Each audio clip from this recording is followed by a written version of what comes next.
Bismillahirrahmanirrahim. Assalamualaikum warahmatullahi wabarakatuh. Waalaikumsalam warahmatullahi wabarakatuh. Innal hamdalillah nahmaduhu wa nasta'inuhu wa nastaghfiruh wa na'udzu billahi min shururi anfusina wa min sayyiati a'malina. May yahdihillahu fala mudilla lahu wa may yudlilhu fala hadiya lahu. Asyhadu an la ilaha illallah wahdahu la syarika lah syahadatan tunjina min azabin alim. Wa asyhadu anna Muhammadan abduhu wa rasuluh la nabiyya ba'dahu. Subhanaka la ilma lana illa ma 'allamtana innaka antal alimul hakim wa la haula wa la quwwata illa billahil aliyyil azim. Qala Allah subhanahu wa ta'ala fi kitabihil karim wa huwa asdaqul qailin a'udzu billahi minasyaitonir rajim. Bismillahirrahmanirrahim. Inna a'tainakal kautsar fasholli li rabbika wanhar inna syani'aka huwal abtar. Bapak Ibu kaum muslimin wal muslimat sidang jamaah subuh yang dimuliakan Allah Subhanahu wa taala. Sama-sama kita bersyukur pada Allah. Alhamdulillah wa syukurillah. Pada subuh hari ini kita masih diberi kesempatan oleh Allah datang ke rumahnya untuk melaksanakan satu ibadah yang sangat istimewa, yaitu salat subuh berjamaah. Mudah-mudahan apa yang telah kita niatkan dari rumah catat sebagai amal soleh yang suatu hari kelak kita dapat menerimanya sesuai dengan apa yang kita niatkan. Amin ya rabbal alamin. Summa salatu wassalam salatan wassalaman da'imain mutalazimain. Kita dianjurkan untuk memperbanyak salawat dan salam untuk Nabi kita Muhammad sallallahu alaihi wasallam. Semoga kita semua menjadi umat yang dibanggakan oleh Rasulullah, umat yang dirindukan oleh beliau. Suatu hari kala kita dikumpulkan oleh Allah bersama Nabi kita tercinta Muhammad sallallahu alaihi wasallam. Bapak Ibu ini dimuliakan Allah Subhanahu wa taala. Pada subuh hari ini sesuai dengan kontrak saya dengan Pak Ketua, ya harus sesuai kontrak nih Pak. Kalau sesuai nanti bisa batal ya. Biasanya saya membawa kajian fikih muamalah. Kemarin saya coba tawarkan apakah bisa materinya tematik. Apa itu Pak Ustaz? Ini momennya lagi sekarang kita hari raya Kurban, maka mungkin boleh juga kita bahas tentang fikih kurban. Ya, Bapak Ibu berkenankah? Kalau nak kembali kita ke materi fikih muamalah lagi.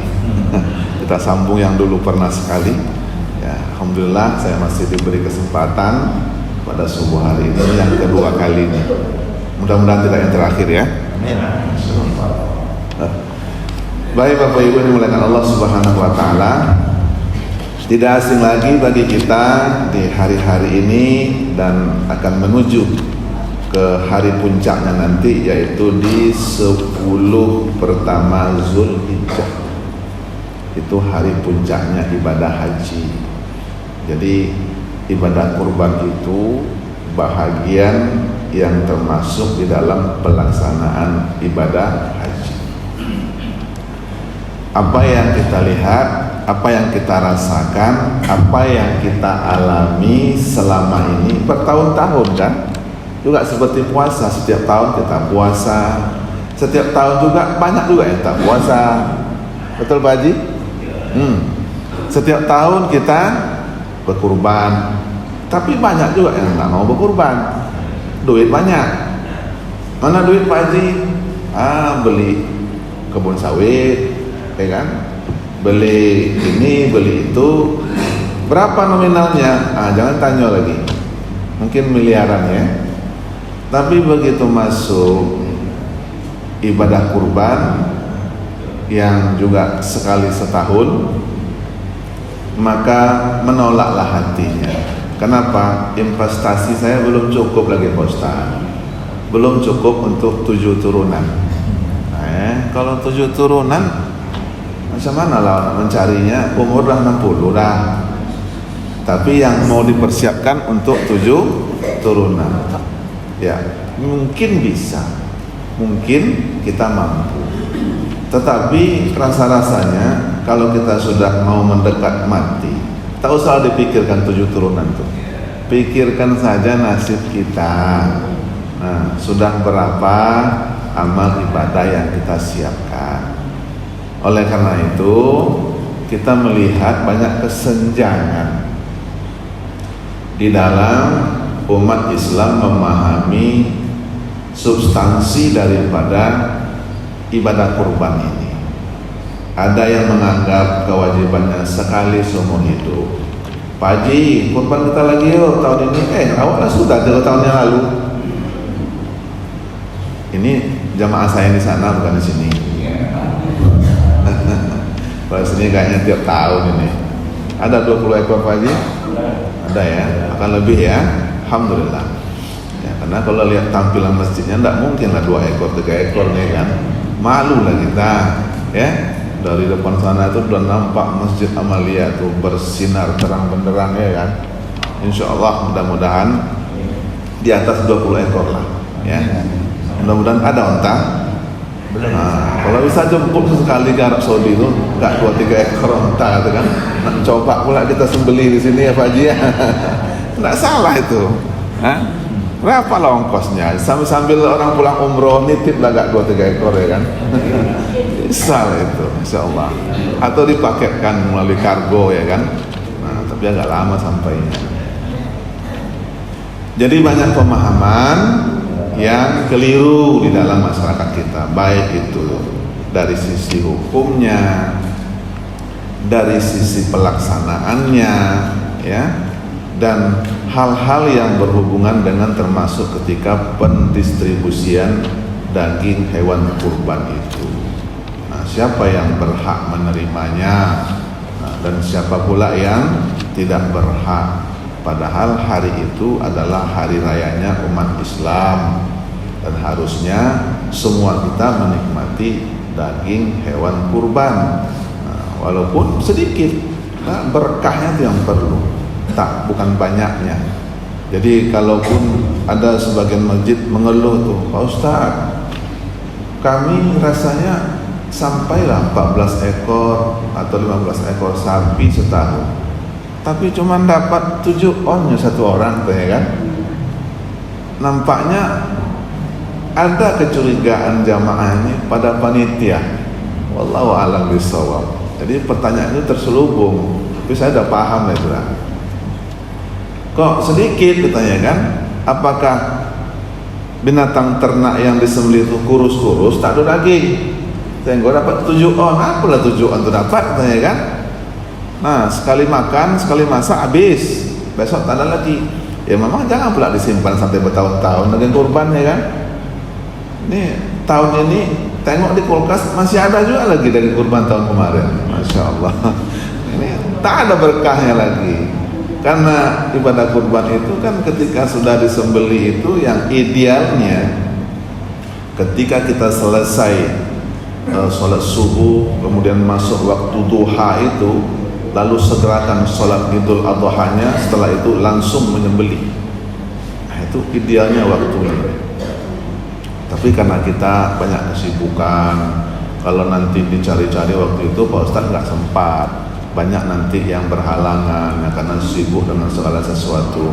Bahkan ada juga yang menunda sampai hari ketiga, hari tasyrik.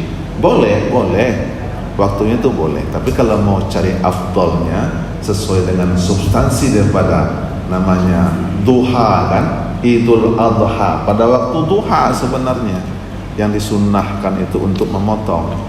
Tapi ya sudahlah, karena kita ini barangkali dengan berbagai alasan, berbagai kegiatan, dan kalau nanti dilaksanakan waktu duha itu mungkin banyak yang tak datang. Jangan-jangan panitia untuk tukang jagal pun tak ada ya kan, mesti olok ya. Oleh karena itu ya atur saja oleh panitia pengurus masjid bagaimana yang terbaik. Intinya jangan sampai setiap tahun itu kita absen untuk melaksanakan ibadah kurban. Karena inti daripada ibadah kurban itu sesungguhnya Bapak Ibu bukan ditengok dari hewan kurban yang kita sembelih itu kan hanya wasilah untuk sebagai pengantar. Jadi dia tidak langsung ada kata muqaddimahnya apa itu. Nah, kita wasilahkan dengan 1 ekor hewan kurban, minimal 1 ekor kambing. 1 ekor kambing itu berlaku untuk siapa ya? Kalau memang kemampuannya 1 ekor kambing untuk 1 keluarga dalam 1 kakak misalkan, ya alhamdulillah. Jadi kalau memang ada kemampuan 7 orang di rumah itu bisa membeli 1 ekor sapi, masya Allah, alhamdulillah. Kalau tidak minimal 1 ekor kambing, ya. Jadi itu dibuat atas nama siapa Pak Ustaz? Tentu atas nama kepala keluarga, karena ibu-ibu banyak yang protes. Abang terusnya tiap tahun, saya bilang kapan? Nanti tahun depan atas nama saya ya. Berebut pula mengatasnamakan dia. Jadi sesungguhnya cukup mengatasnamakan atas nama suami, atas nama kepala keluarga, insya Allah istri dan anak-anak sudah masuk di dalam itu, sudah termasuk nama-nama itu, dan insya Allah Allah akan terima pahalanya. Amin ya rabbal alamin. Nah, untuk itu Bapak Ibu yang dirahmati Allah Subhanahu wa taala, saya ingin barangkali membuka kesempatan kepada kita untuk berdiskusi, ya, berbincang tentang atau seputar ibadah kurban, ataupun termasuk di dalamnya ibadah haji, karena ibadah haji itu adalah ibadah puncaknya dan bahagian darinya adalah ibadah kurban. Nah, mana tahu di antara kita selama ini banyak yang memahami salah, ya, salah dalam hal-hal tertentu terkait pelaksanaan ibadah umroh. Kalau tadi malam saya coba oret-oret, saya bagi-bagi materinya itu, maulah sampai kepada 4 materi kali 3 SKS. Berapa dapatnya tuh? 3 kali 4? 12 SKS kalau kita mau selesaikan. Tapi kalaupun tidak ada masalah. Nanti mana yang terasa saja kita diskusi. Nah, mana yang mungkin sudah mantap pemahamannya, alhamdulillah. Nah, misalkan saya kelompokkan materinya itu mulai dari definisi atau pengertian tentang fikih kurban, kemudian syarat-syarat dan rukunnya yang berlaku, kemudian apa hukumnya dan landasannya, ya. Kemudian materi kedua, apa saja tentang doa-doa atau hikmah dan amalan bagi orang yang berkurban. Nah, jangan main hantam promo saja. Kan masalahnya cuma sembelih hewan kurban Pak Ustaz. Apa pula lah amal ibadah kita? Tak ada yang perlu dibuat kecuali penyembelihan pada hari itu. Ini keliru. Banyak amalan-amalan yang harus kita lakukan sebagai peserta kurban yang sebelumnya, ya, terkhusus sebelum, ya, misalkan setelah masuk hari pertama 1 Zulhijjah atau di 10 awal itu, itulah penentuan untuk kita melaksanakan ibadah kurban. Nah, kemudian mungkin juga materi ketiga, kelompok penerima daging hewan kurban dan cara pendistribusian daging kurban. Yang keempat, mungkin juga termasuk di dalamnya adalah apa saja jenis-jenis, ya, hewan kurban yang bisa kita sembelih, kemudian apa saja kriteria-kriterianya yang telah diatur di dalam agama kita. Nah, itu kira-kira materi-materi penting di dalam ibadah kurban. Maka saya juga sengaja membawa buku ini, Fiqhul Islam wa Adillatuhu, karangan Profesor Dr. Wahbah Zuhaili. Ini termasuk kategori kitab fikih kontemporer yang bahasanya sudah sederhana, mudah dipahami untuk kita semua, insya Allah. Baik Bapak Ibu yang dimuliakan Allah Subhanahu Wa Taala, ini waktu kita sampai syuruk ya. Sampai jam berapa Pak Haji? 6.18. Nah, mungkin saya ingin menawarkan kepada Bapak Ibu, saya sudah membawakan prolog ya, atau pengantar tentang betapa pentingnya ibadah kurban ini dalam kehidupan umat Islam, yang dimana kewajibannya bukan sekali dalam seumur hidup seperti haji ya. Kalau haji sekali seumur hidup, tapi ada juga orang yang berhaji tiap tahun Pak Ustadz. Itu awak tanyalah jawabannya kan. Apa alasan Pak Haji haji lagi? Haji yang kedua untuk haji almarhum ayah saya, haji yang ketiga almarhumah mak saya, haji yang keempat untuk kakek saya, kelima nenek saya, dan seterusnya. Kalau masih ada lagi keluarganya yang belum dihajikannya, kalau dia berangkat haji, tak perlulah kita curiga. Ya memang dia banyak duit, dia mungkin kurang percaya untuk membadalkan haji itu kepada orang lain. Dia harus melaksanakannya, bagus. Itu lebih bagus, karena kita akan bisa memastikan apa yang kita laksanakan itu sesuai dengan syarat dan rukunnya, insya Allah menjadi haji yang mabrur. Itu, jadi tidak perlu curiga. Tapi kalau hanya orang pergi ngejreng-ngejreng saja, tidak tentu arah, ya itu mungkin juga berarti dia tidak mengerti tentang bagaimana sesungguhnya hakikat daripada ibadah haji itu hanya sekali seumur hidup. Bagi yang kaya jangan diambil porsinya orang haji reguler, daftarlah haji plus. Nah, yang memang mahal ya namanya juga berduit kan. Ada kelapa sawit 100 hektar ya, tapi daftar juga haji reguler. Ini tak bagus nih. Jangan ambil jatah orang reguler yang puluhan tahun antrinya, kasihan kita. Jangan tambah lagi antrian itu. Apalagi Riau sekarang katanya sudah diantri posisi sampai 28 tahun. Bayangkan, entah sampai umur kita entah tidak. Kalau sudah mendaftar di umur 60 tambah 28, apa kisah? 68 berarti 88 ya. Mungkin masih hidup, tapi kondisi kesehatan kita pasti tidak mendukung lagi untuk melaksanakan ibadah haji, karena ibadah haji itu adalah ibadah fisik 80%. Nah, jadi yang dipertanyakan itu fisik, maka dalam pengertian haji disyaratkan adalah istitoah. Kemampuan itu dua, kemampuan materi dan kemampuan fisik atau kesehatan. Ada orang banyak duit tapi tak sehat, gugur kewajiban hajinya. Ada orang yang sehat, kekar badannya besar ya, seperti binaragawan, tapi tak ada duit, sama juga gugur kewajiban hajinya. Itu yang maksud dengan al-istitoah di dalam pelaksanaan ibadah haji. Oleh karena itu, karena singkatnya waktu, mungkin saya menawarkan lebih praktisnya, mungkin kita diskusi saja, tanya jawab ya. Bagi Bapak Ibu mungkin ada hal-hal yang terasa yang ingin ditanyakan, silakan dipertanyakan, kita diskusi sampai nanti pada waktu syuruk. Setuju Pak Haji? Silakan Bapak Ibu. Ada kira-kira yang mau bertanya? Iya, silakan Bu. Ada mic? Waalaikumsalam warahmatullahi wabarakatuh.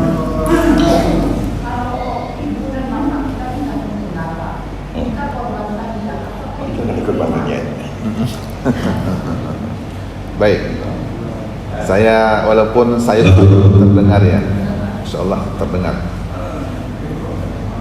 Boleh saya ulangi Bu ya, sesuai yang saya dengar. Pertanyaan Ibu, bolehkah kita melaksanakan ibadah kurban yang diniatkan untuk orang tua kita yang sudah meninggal? Betul Bu Haja?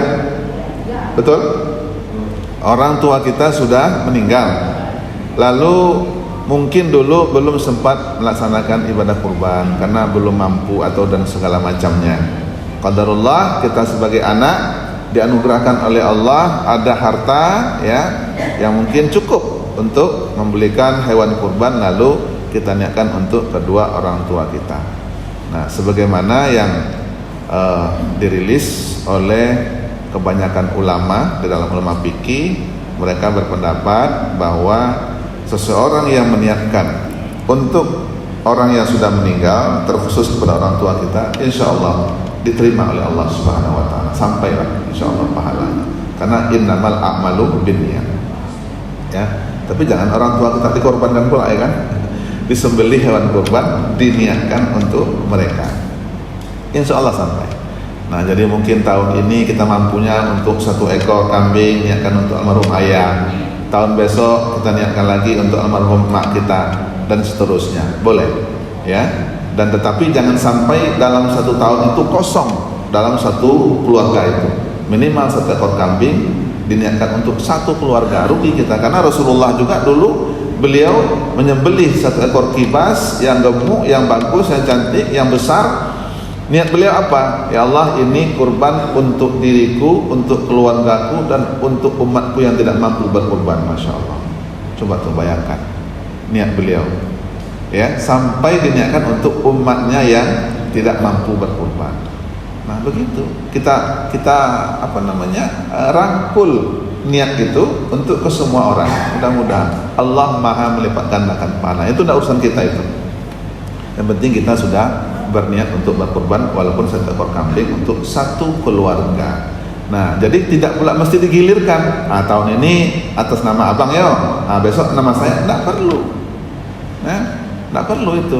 Karena kalau sudah atas nama suami, istri sudah terbawa, ya, dan anak-anak sudah mendapat pahalanya insya Allah. Jadi tidak perlu digilirkan namanya.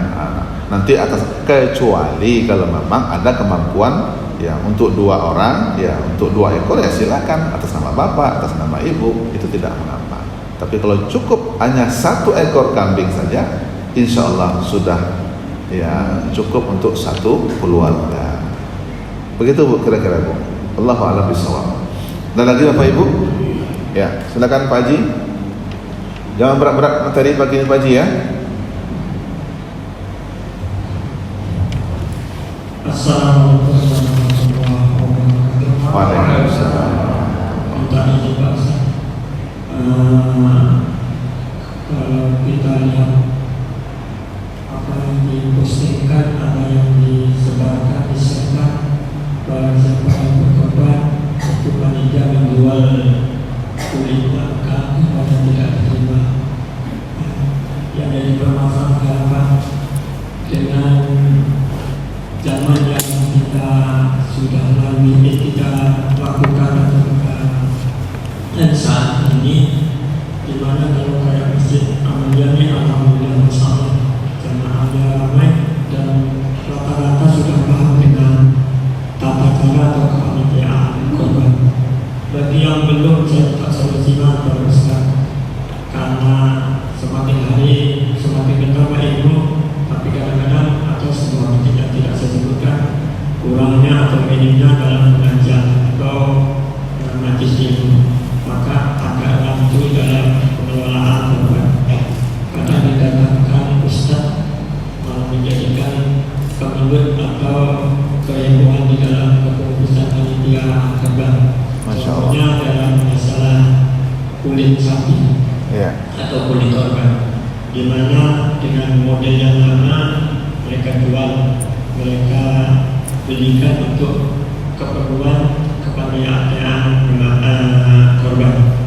Jadi dengan model seperti itu kan sudah ada istilahnya teguran dengan tidak bolehnya dijual dan digunakan untuk kepanitiaan korban. Yang jadi masalah Pak, kadang kita sampaikan hanya baru itu banyak pertentangan. Jadi saya minta solusi dari Bapak. Terima kasih. Assalamualaikum warahmatullahi wabarakatuh. Waalaikumsalam warahmatullahi wabarakatuh. Curhat subuh nama ini. Ya, alhamdulillah. Ini memang banyak kasus Bapak Ibu. Saya pikir dengar ya Bu, apa yang beliau sampaikan. Ini kalau saya simpulkan, apa hukumnya untuk menjual kulit, binatang atau hewan kurban yang sudah disembelih, kulit ya. Karena kulit ini juga banyak manfaatnya kan. Bagi yang kreatif buat kerupuk jange kan dari kulit. Atau nanti ada yang membuat untuk apa namanya, yang untuk dipukul tuh beduk, macam lah, banyak gunanya ya. Intinya bahwa kulit hewan kurban itu adalah bahagian daripada hewan kurban yang kita sembelih. Intinya apa? Kalau kita melihat ketentuan hukum fikihnya bahwa pendistribusian atau pembagian hewan kurban itu termasuk darinya atau dalamnya adalah kulit. Tapi yang jadi persoalan lagi, tidak pula semua orang yang suka kulit, ya kan? Pernah suatu masjid, suatu musola dipotong-potongnya kulit itu sebanyak bungkusan yang ada. Apa yang terjadi? Rata-rata dibuang, kan mubazir. Nah, secara hukumnya membaginya sudah betul, tapi tidak tepat sasaran, artinya terjadi pembaziran di dalamnya. Nah, bagaimana solusinya? Ya, bahwa di dalam fikih kurban ini juga berlaku fikih muamalah, Bapak Ibu. Itu kita atur akadnya dari awal seperti apa? Bahwa pemilik daripada hewan kurban itu adalah peserta yang sudah membayar, yang sudah mengikrarkan dari awal. Mereka lah pemiliknya. Intinya apa? Supaya tidak begaduh, ya kan? Nanti disampaikan, oh harus begini-begini, tidak boleh begini-begini. Sok tahu pula Bapak nih, tahulah saya lagi tiap tahun saya kerja ini. Itu pula jawabannya kan, macam lah kan. Nah, supaya tidak begaduh lagi, kita kembalikan kepada hukum asalnya bahwa kulit itu memang bahagian dari hewan kurban dan memang tidak boleh diperjualbelikan. Tetapi kita buat caranya, kita cari caranya supaya boleh dijual dengan catatan di awal izin ya sama peserta kurbannya. Bapak Ibu sebagai peserta kurban melihat kondisi jamaah kita banyak yang tak suka dengan kulit nih. Nah, kira-kira bagaimana nanti kalau kita hadiahkan untuk panitia? Jelas? Ini solusi saya tawarkan nih Pak. Hadiahkan untuk panitia, dan setelah itu nanti terserah panitia mau dijualnya, diuangkannya, lalu uangnya digunakan untuk ya yang macam-macam lah, beli kebutuhan panitia misalkan. Itu boleh Pak, karena akadnya jelas, akadnya sudah diizinkan oleh peserta kurban, artinya itu hadiah, bukan sebagai upah. Ya, karena kalau atas nama upah diberikan kepada panitia lalu panitia menjual, itu tidak boleh. Apakah kulit atau daging atau yang lain-lain, tidak ada istilah jatah khusus untuk panitia. Nah, jatah khusus itu tidak boleh. Tapi kalau hadiah ya, atau misalkan dagingnya itu sudah dibagi semua, sepengetahuan pengurus panitia sudah sesuai dengan jumlah kakak jamaah warga yang ada. Akan tetapi sampai jam 5 sore misalkan nih yang sudah ditetapkan oleh panitia, masih ada saja yang tersisa 4 atau 5 bungkus, maka itu insya Allah juga boleh dibagi oleh panitia, halal insya Allah. Nah, jadi bergantung kepada akadnya, kesepakatan di awal antara, karena memang pada hakikatnya pelaksanaan ibadah kurban itu yang afdolnya, misalkan saya mau berkurban tahun ini, saya beli kambing sendiri. Di mana? Di tempat penjualnya. Lalu saya bawa ke rumah saya potong sendiri, saya kupas sendiri, saya cincang, dan saya bagikan sendiri kepada tetangga-tetangga saya. Ya, itu idealnya. Tapi hari ini karena kita ingin bermasyarakat, ingin kebersamaan, kita bawalah atas nama jamaah masjid, atas nama jamaah musola, ditunjuk panitianya. Intinya apa? Bahwa panitia itu adalah perpanjangan tangan dari peserta kurban. Maka ketika ada pembicaraan, ada yang ingin disampaikan, ada yang ingin dimusyawarahkan, maka musyawarahkanlah dengan peserta kurban, panggil mereka ke masjid, ke musola, bicarakan teknis-teknis terhadap termasuk tadi pembagian daging ataupun kulit hewan kurban. Insya Allah aman, tidak ada masalah. Ya Pak Haji?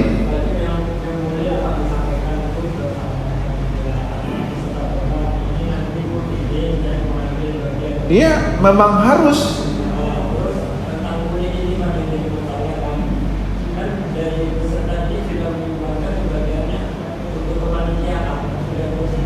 Oke. Iya, nganggur. Iya. Boleh Pak, jadi gini, daripada itu mubazir, tak ada yang mengambil, silakan dijual, nanti hasilnya, uangnya diberikan kepada fakir miskin, tidak ada masalah. Karena tidak akan ada yang mengambil lagi kan. Nah, jadi dijual dalam artian itu kan bukan dalam konteks berbisnis kan, tetapi supaya diuangkan, karena juga mohon maaf, fakir miskin juga mungkin tak suka kulit. Kalau kita kasih sama mereka pun mereka tak akan makan. Betul? Oleh karena itu kita berijtihad lagi mencari solusi terbaik supaya kulit itu termanfaatkan, dijual. Siapa pembelinya? Ya terserah. Orang yang membuat kerupuk jangek pasti dia mencari kulit kan? Dia beli, uang itu kemudian kita bagikan kepada fakir miskin. Insya Allah boleh. Wallahu a'lam bishawab. Itu tadi kalau kita yang kulit tadi itu, kalau kita untuk panitia, kita berangkat dengan peserta. Ya. Kalau untuk fakir miskin, apakah perlu lagi kita berangkat? Tidak perlu. Karena itu sudah kebijakan umum. Dan karena memang mereka fakir miskin berhak untuk menerima daging termasuk kulitnya. Ya, cuman saja kalau kulit yang kita bagi, insya Allah akan terbuang. Begitu kan?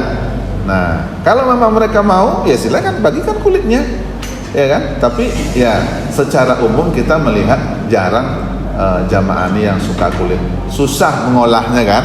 Nah, kecuali untuk kerupuk jangek tadi itu solusi yang terbaik. Silakan diuangkan, ya dikonversi ke uang, lalu uang itu dibagi kepada fakir miskin yang ada. Insya Allah halal. Wallahu a'lam bishawab. Ada lagi Bapak Ibu? Nampaknya ada mantap pikir kurbannya ini ya. Nah, tak ada masalah, nyaris aman ya, tertib dan tidak ada sengketa ya. Insya Allah mudah-mudahan. Tapi menyambung pertanyaan Ibu yang pertama. Okay. Kalau Ibu tadi bertanya meniatkan kurban itu untuk orang tua. Nah, bagaimana kalau ada peserta kurban itu mendaftarkan atas nama orang tuanya, di dalam kurung nanti dibuat almarhum? Terima kasih Ustaz. Baik. Apa hukumnya kita melaksanakan hewan kurban itu memang diniatkan untuk orang yang sudah meninggal, siapa saja, orang tua kita, saudara kita, ya, dan yang lain-lain. Kemudian di dalam kepanitiaan nanti ditulis dari situ, misalkan Ahmad dalam kurung almarhum, ya. Itu ya. Nah, bagaimana untuk statusnya? Itu sebenarnya Pak Haji hanya sekedar untuk mempermudah mengingat kita. Siapa sih peserta sebenarnya? Memang yang membayar Muhammad, anaknya. Oh, tapi ternyata yang diniatkan untuk almarhum ayahnya Ahmad, kan begitu. Nah, nanti juga ketika tukang jagalnya ketika menyembelih kan disebutkan satu-satu tuh, dipanggil almarhum Ahmad diwakili oleh anaknya hadir, kan begitu. Nah, itu tradisi kita seperti itu. Itu tidak mengapa, hanya karena untuk mudah mengingat ya, ini siapa pemiliknya ini. Nah, yang untuk satu ini, oh ternyata si ini. Siapa membayarnya itu urusan yang lain. Yang membayar siapa saja, ya. Tetapi kemudian untuk siapa diniatkan itu harus dibacakan itu. Almarhum si Anu, almarhumah si Anu hadir diwakili oleh anak. Kalaupun tidak ada yang mewakili, karena panitia sudah mengetahui dengan baik, ya siapa yang berkurban itu. Insya Allah tidak ada masalah. Nah, itu teknis saja. Wallahu a'lam bishawab. Ada lagi Bapak Ibu? Aman? Nah, cocok nih berarti. Tambah lagi. Masih ada waktu. Daging. Tadi kulit ya? Oke.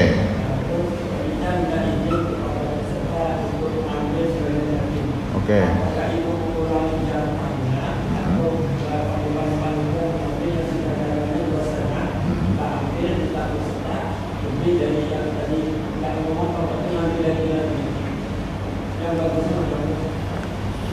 Baik. Panitia izin kepada peserta kurban untuk mengambil sebahagian daging. Gunanya untuk apa? Masak. Untuk dimasak. Oke, ini banyak nih kasusnya, Bapak Ibu. Banyak kasusnya. Jadi sebelum dibagi daging itu secara rata, diambillah satu paha, ya kan? Untuk apa, Pak? Untuk kita masak-masak lah, Pak Ustaz. Untuk kita makan, ya kan? Nah, ini bagaimana hukumnya? Ini terjadi di sini, wallahu a'lam bishawab. Nah, kita kembali kepada substansi daripada hewan kurban. Secara utuh, satu ekor itu adalah milik bersama. Siapa yang bersama itu dibagi kepada 3 kelompok.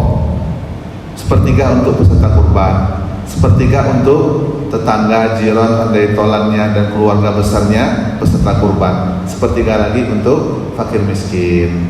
Nah, yang diambil di awal ini masuk enggak bagian dari sepertiga ini?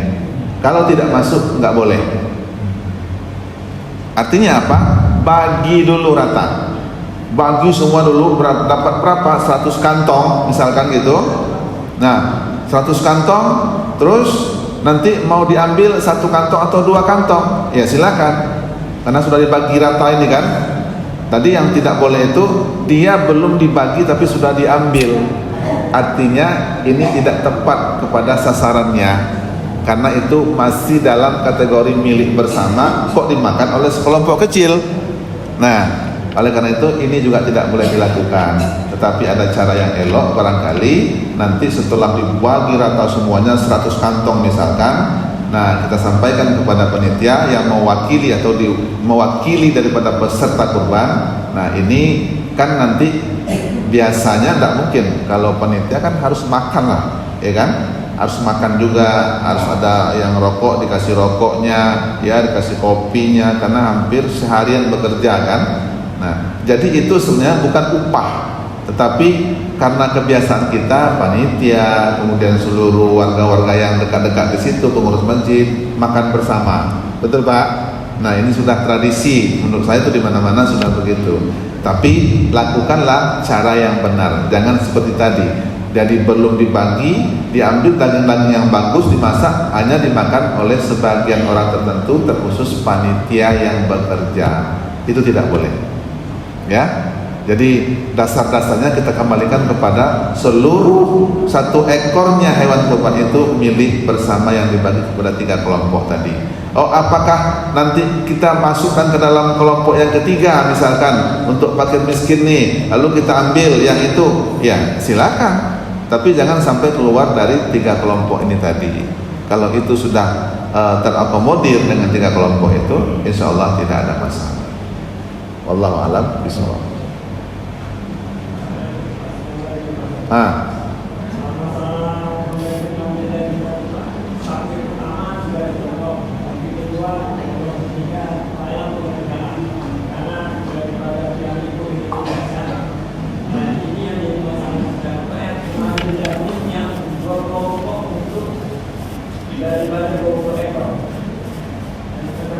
Mengambil daging dari 2 ekor yang sudah dipotong, sementara yang lain masih belum dipotong, terus mengambil daging ini tujuannya untuk apa?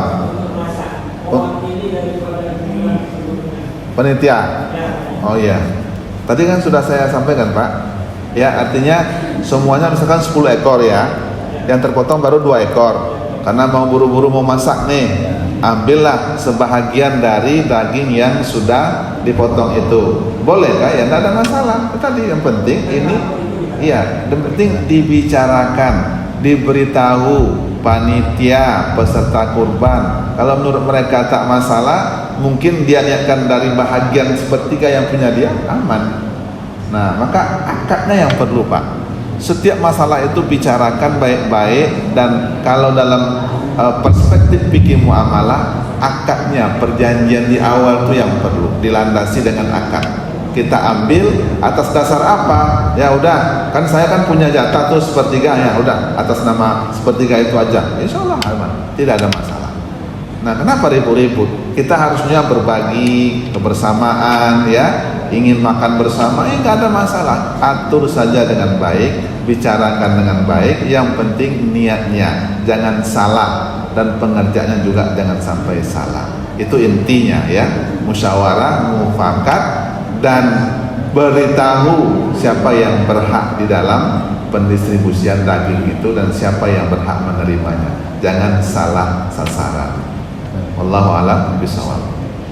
Ada lagi Bapak Ibu? Mudah-mudahan ini sudah mewakili ya. Dari sekian pertanyaan saya rasa sudah mewakili apa yang kita lihat, apa yang kita rasakan, apa yang kita saksikan selama ini bertahun-tahun. Mudah-mudahan semakin hari atau semakin tahun, setiap tahun ada perubahan, ada perbaikan di dalam pelaksanaan ibadah kurban kita, sehingga tidak sampai menyelisihi apa yang disunnahkan oleh Rasulullah Sallallahu Alaihi Wasallam. Karena ada pula sebagian orang mengatakan, ibu kan peserta kurban, tidak usahlah itu ikut makan daging kurban tuh, kan ibu sudah ikhlaskan untuk orang. Nah, ada pula tuh dilarangnya peserta kurban tuh tidak boleh makan daging kurban. Mana pula dasarnya? Ya kan, sunnah hukumnya kita menyicipi makanan atau daging daripada hewan kurban itu, tapi tak boleh banyak. Nah, namanya juga kita yang berkurban, kita kan mengikhlaskan untuk dibagi, untuk kebersamaan. Nah, kuasailah atau ambillah sebahagian saja. Nah, sebahagian tuh ya relatif, bisa 1 kilo, bisa 2 kilo, tapi jangan lebih dari 1/3. Nah, itu dia. Seperti ayah. Apakah ada orang yang tidak berhak menerima daging kurban? Apakah ada orang yang tidak berhak menerima daging kurban? Nah, menurut ibu-ibu bapak gimana? Ada yang tak dapat ya dalam setiap tahun, tak dapat dia bagian. Orang kaya misalnya, apa pula kita kasih dia Pak Ustaz? Duitnya begoni, bisa dia bantai 10 ekor sapi dalam 1 hari. Bukan masalah duitnya banyak, ini masalah keberkahan untuk bersama siapa saja. Mohon maaf, termasuk non muslim. Tetangga kita ada non muslim, masuk dia di wilayah kita ini, kita kurban besok misalkan, kasih dia berkah ini ya, berkah untuk semua. Itulah kehebatannya Islam itu. Daging kurban pun boleh untuk non muslim. Nah, beda kalau mereka yang bantai, awak boleh tuh lain ceritanya itu kan. Jadi walaupun dia kaya, tapi dia masuk dalam kategori kaum muslimin, tetap boleh dikasih, berhak untuk mendapatkannya gitu. Oh, masalah dia nolak itu lain ceritanya itu. Kasih dulu, oh enggak dia ambil lah itu. Ya, nanti kita bagi lagi siapa yang lebih berhak. Jadi semuanya rata, karena hari itu adalah hari raya kurban, semua kita dimaksudkan dapat menyicipi daging hewan kurban. Disitulah keberkahannya yang Allah sampaikan dari hewan kurban atau dari ibadah kurban yang kita sembelih itu. Tujuannya bukan karena pamer saya ini banyak duit, saya bisa nyembelih 1 ekor sapi 1 orang dalam setahun, bukan itu. Allah menginginkan dengan melaksanakan ibadah kurban itu kita lebih mendekatkan diri kepadanya, ya kan? Nah, jadi taqarruban ilallah. Jadi qarraba kan? Qarraba itu kan dekat, mendekatkan diri kepada Allah, itu yang penting. Kita diuji oleh Allah keimanan kita untuk mengorbankan hewan kurban. Nabi Ibrahim dulu anak disuruh sembelih. Awak sapi cuman kambing ya kan? Tak sanggup juga. Menyicil mobil Alphard sanggup setahun. Berapa sebulan tuh? Untuk 1 ekor kambing 2,5 juta, 3 juta, nolak dia. Beli rokok berapa setahun? Maulah 8 juta, 25.000 sebungkus. Kali-kali berapa duit? 25.000 ya kalau sebungkus. Kalau 2 bungkus 50.000 kali 360 hari, berapa duit? Lebih dari kemampuan kita berkurban, Bapak Ibu. Kok mau untuk dibakar, untuk dibuang, mubazir? Mau kita mengeluarkannya untuk beli hewan kurban? Nolak. Tak ada duit Pak Ustaz. Kenapa? Habis nyicil motor, habis nyicil mobil. La haula wala quwata illa billah. Inilah gunanya Allah uji kita, keimanan kita. Ini sanggup nak nih hamba aku ini untuk mengeluarkan uang beli hewan kurban 1 ekor 1 tahun untuk 1 keluarga. Mudah-mudahan Allah Subhanahu wa taala beri kemampuan kepada kita untuk senantiasa hati kita ini terikat dan ingin punya keinginan dan punya kemampuan untuk berkurban setiap tahunnya. Amin ya rabbal alamin. Barangkali cukup demikian dulu Bapak Ibu bincang-bincang subuh kita pada subuh ini. Mudah-mudahan apa yang telah kita sampaikan bermanfaat bagi diri saya sebagai penyampai dan bagi kita semua. Mohon maaf kalau ada kata-kata yang salah yang tidak berkenan di hati Bapak Ibu semua. Usikum nafsi bitaqwallah. Subhanakallahumma wa bihamdika asyhadu an la ilaha illa anta astaghfiruka wa atubu ilaik. Wassalamualaikum warahmatullahi wabarakatuh. Waalaikumsalam warahmatullahi wabarakatuh.